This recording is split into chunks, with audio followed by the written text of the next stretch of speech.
Hello বন্ধুরা, welcome back to my channel Popy Mon Pakhi simple life. তো বন্ধুরা, তোমরা সবাই কেমন আছো? আশা করি সবাই ভালোই আছো, আমরাও মোটামুটি ভালো আছি। তো চলো, আজকে অনেক দিন পর একটা ভিডিও তোমাদের সঙ্গে শেয়ার করতে চলে আসলাম। তো দেখো, সকালবেলা ঘুম থেকে উঠে একটু শরীর চর্চা হচ্ছে। তো তোমাদের দাদাভাই এইটা নিয়ে এসছে একটু পেটের মেদ কমানোর জন্য। আমি বললাম ঠিক আছে, তুমি তো করো, সঙ্গে আমিও একটু চেষ্টা করি। যাই হোক, শরীর চর্চা করলে সকালবেলা ভালোই লাগে। তো ঘুম থেকে উঠেই শুরু করে দিয়েছে। তোমাদের দাদাভাই ছিল ব্যায়াম করতে ক্লাবে, তো এসে আবার এটা ঘরে করে, তো করছে, আমিও কিন্তু এরপরে করব। তো চলো, তোমাদেরকে একটু দেখিয়ে দিলাম যে কিভাবে আমি সকালবেলা ঘুম থেকে উঠে শরীর চর্চা করি আর কি করি না করি। আজকে সবই তোমাদের সঙ্গে একটু একটু করে শেয়ার করব। তো যেহেতু অনেক কাজ আছে, কারণ হচ্ছে কাল বাদে পরশুই একটু বেরোনোর কথা, বেরোবো আমরা। তো কোথায় যাব কি না সব কিছুই তোমাদের সঙ্গে শেয়ার করব। পুরো ভিডিওটা তোমরা দেখতে থাকো, তাহলেই বুঝতে পারবে যে কোথায় যাচ্ছি কয়েকদিনের জন্য একটু ছুটি কাটাতে। দেখো, এরপরে ড্রেস চেঞ্জ করে বাসি জামা কাপড় ছেড়ে তারপরে চলে এসেছি রান্নাঘরে, কারণ সকালে টিফিন বানাতে হবে। তোমাদের দাদাভাই খেয়ে অফিস যাবে। আর সকালবেলায় কিরকম ঝাঁঝালো রোদ উঠেছে, দেখো প্রচণ্ড পরিমাণে রোদ উঠেছে। এত যে গরম লাগছে, বিভৎস টাইপের। সকালবেলায় এত গরম লাগছে, তারপরে তো সারাদিন আরও পড়েই রয়েছে। তো যাই হোক, দেখতেই পাচ্ছ, বুঝতেই পারছো কীরকম পরিবেশটা বাইরের, একদম পরিষ্কার ঝাঁ চকচকে রোদ। তো আমি চলে এসেছি রান্নাঘরে। সকালবেলা কিন্তু আমার টিফিন হয়ে গেছে। দেখো, রুটি, আর এখানে দিয়ে দিয়েছি ডিম সেদ্ধ, আর করেছি হচ্ছে আলুর তরকারি। এই যে আলুর তরকারি এখনও কড়াই থেকে নামাইনি, কড়াইতেই রয়েছে। তো সকালবেলা কিন্তু আমার হয়ে গেছে টিফিন। আর এদিকে দেখো, কচুর শাক বসিয়ে দিয়েছি। অনেক দিন পর বাজারে গেছিলাম, কচুর শাক পেয়েছি, তো আমি এক পোটলা নিয়ে এসেছি। কাটাই নিয়ে এসেছিলাম, কারণ কচুর শাক কাটতে একটু ঝামেলা হয় বলে আমি কাটা কচুর শাকটাই নিয়ে আসি বাজারে গেলে। কিন্তু তোমাদের দাদাভাই বাজারে গেলে ও এইসব ঘুরে ঘুরে একটু বাজার করবেও না, একটা দোকানে গিয়ে দাঁড়াবে, সেই দোকান থেকে যা পাবে সব নিয়ে চলে আসবে। সেই কারণেই আমি মাঝে মাঝে একটু বাজারে যাই। এর অনেক দিন পর কচুর শাক পেয়েছি, তাই কচুর শাক নিয়ে আসছি। নিয়ে এসে সকালে টিফিনটা ওকে দিয়ে চাটা খেয়ে আমি এবার কচুর শাকটা রান্না করব। তাই আগেই সেদ্ধটা বসিয়ে দিয়ে তারপরে আমি ঘরে চলে যাব খাবারটা দিতে। দেখো, এখন তোমাদের দাদাভাইয়ের খাবারটা বেড়ে নিয়ে ওকে ঘরে নিয়ে গিয়ে দিয়ে দিই। ও খেয়ে চাটা খেয়ে অফিস চলে যাবে। তারপরে আস্তে ধীরে আমি আমার রান্নাবান্নাগুলো শুরু করব। তো এখানে ওর খাবারটা আমার বাড়া হয়ে গেছে, এবার নিয়ে গিয়ে ঘরে দিয়ে আসি। চলো, দেখো বসে বসে ও সকালবেলায় ঘুম থেকে উঠে পুজো টুজো দিয়ে ব্যায়াম ট্যাম করে এবার কি দেখছিল, মোবাইল দেখছিল। তো দিয়ে আসলাম আমি খাবারটা। সোজা হয়ে তাকাও, মুখটা তোলো, চুরের মধ্যে এরকম করে তাকাও কেন? বদমাইশ।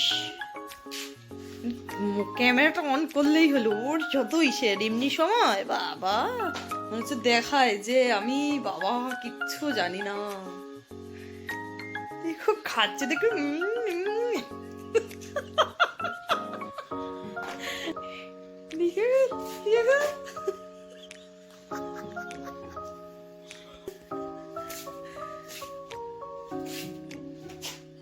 চা করবো এখন, চাটা খেয়ে নি, ওইদিকে খাওয়ার কাছে খাক। তো এরপর দেখো, আমি একটু ফুল তুলতে গেছিলাম, কারণ হচ্ছে সকালবেলা না ফুলগুলো ফোটেনি ভালোভাবে, তা সেই জন্য শাশুড়ি পায়নি। পরে আবার আমি কত ফুল তুলেছি দেখো। আমার বেশ ভালোই লাগে, আমার ফুল তুলতে কিন্তু খুব মজাই লাগে, আমার খুব ভালো লাগে ফুল তুলতে। তো কিন্তু সময় হয় না বলে আর তোলা হয় না। তো আজকে সময় পেলাম, তাই একটু ফুল তুলে নিলাম। অনেকগুলো ফুল পেয়েছি। আর এদিকে কিন্তু আমি কচুর শাকটাও বসিয়ে দিয়েছি, কিন্তু তোমাদের সঙ্গে আজকে রেসিপিটা শেয়ার করলাম না। আমি কিন্তু কচুর শাক জানো তো রসুন দিয়ে করি, ভীষণ ভালো হয়। আর এই চিংড়ি মাছ দিয়ে তো ভীষণ ভালো হয়। অন্য একদিন তোমাদের সঙ্গে কচুর শাকের এই রেসিপিটা শেয়ার করব। দেখো, চিংড়ি মাছ দিয়ে আজকে আমি কচুর শাক রান্না করছি। তো তোমরা কে কে এরমভাবে কচুর শাক রান্না করে খাও, অবশ্যই আমাকে জানিও।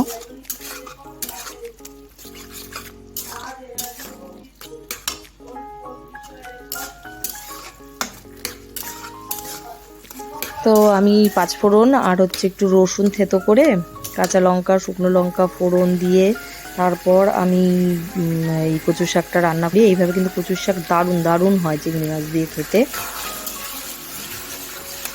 তো এইভাবেই আমি কচুর শাকটা দিয়ে রান্না করে নিচ্ছি।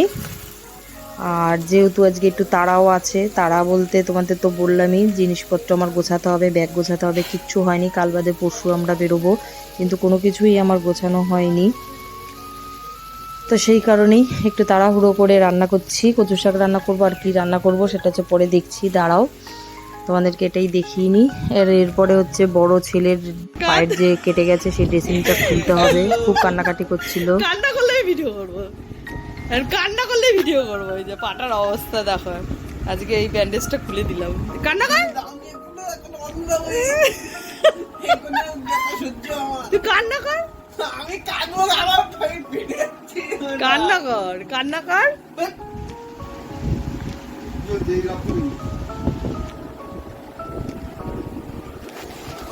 রক্ত হয়েছে, রক্ত তো বেরোবেই। কান না না, যে কান্না শুরু করেছে আমি ভিডিও করে লোককে দেখি। কান্না কর। তো ওকে তো ওই পায়ের ওইটা ড্রেসিং করতে বলেছিল, মানে ওই ব্যান্ডেজ করে দিয়েছিল। তার 3 দিন পরে কিন্তু খুলবো কি করে, ওর তো পুরো রক্তের সঙ্গে না ওইটা আটকে গেছিলো, খুলতে পারছিল না, খুব কষ্ট হচ্ছিল, সেলাইয়ের জায়গাটাও আটকে গেছিলো। তো এরপরে ঘরে এসে আমি একটু প্যাক লাগিয়ে নিলাম, কারণ হচ্ছে যেহেতু আমরা বেরোবো আর এখন গরমে একটু প্যাক না লাগালে হয়ও না। তো আমি একটু বেসন, হলুদ, মধু দিয়ে ঘরোয়া উপায়ে একটু প্যাক ব্যবহার করেছি। আগেও করেছিলাম, তোমাদের দেখিয়েছিলাম, কিন্তু এখন আর তোমাদের সঙ্গে শেয়ার করলাম না। তো যাই হোক, স্নান ধান করে খেয়ে দিয়ে এবার আমি বসে গেছি হচ্ছে ব্যাগ গোছাতে। তা কোথায় যাচ্ছি তোমাদেরকে আর কি বলবো এখন, তোমরা তো অনেকে, যেহেতু অনেকদিন পরে আমি ভিডিওটা দিচ্ছি, তো তোমরা জানো, বুঝতেই পেরেছো কোথায় গেছি বা কোথায় যাচ্ছি।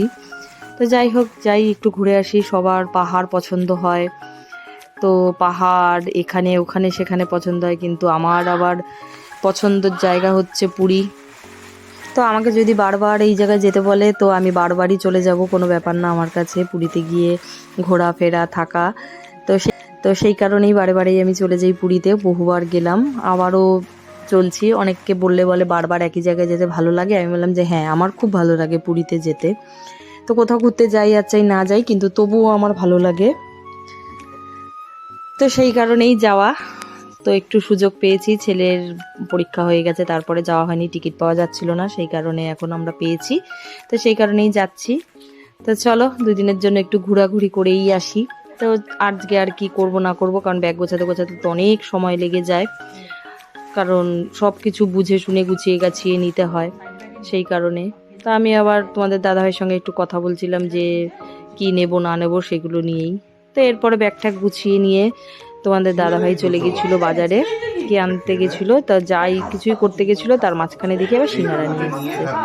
তো আমি বললাম যে এই তেলে ভাজা গরমের মধ্যে খেতে ভালো লাগে না, বলে আজকে খাও আর পরে খেতে হবে না। তো আমরা একটু মজা করে একটু সিঙ্গারা আর কি নিয়ে এসেছিলো খাস্তা কচুরি, সেগুলোই খাচ্ছি।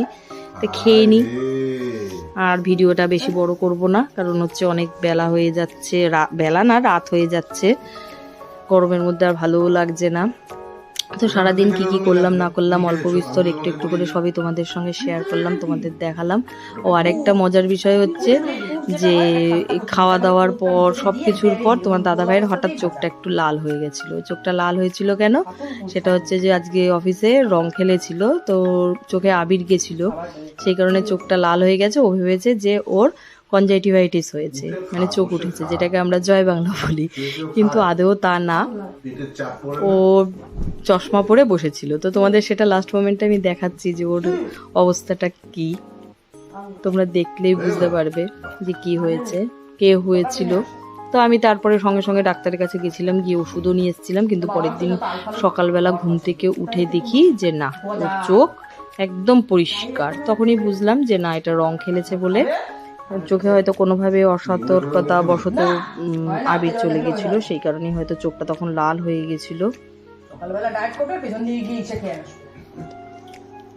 তো যাই হোক, এই দেখো অবস্থা। রাত্রি বাজে কটা এখন, 1:45। দেখো সবাই, দেখো সবাই দেখো কটা বাজে, রাত্রি 1:45, চশমা পরে বসে আছে।